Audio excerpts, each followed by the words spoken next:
How to log into your Ocean credit card online.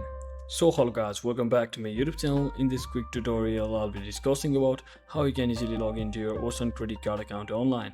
So let's get started. So first thing first, simply head over to any web browser and just search in for Ocean credit card login, and you can just tap on the first link which appears over here, which says or which is related to the capital1.co.uk. So don't worry, you can just accept or reject all of the cookies over here, and you can just tap on the sign in button at the top right corner to continue sign into your Ocean credit card or Capital One credit card account online. It's the same, and from over here you can just enter your username, and just keep in mind that this might as well be your email address over here, and make sure to enter all of the login credentials such as your email or username and your password correctly.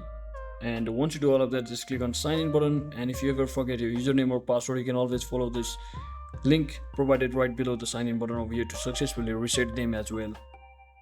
So that is it for today guys. I hope this video was informational. If it was, don't forget to like and subscribe. See you on the next one.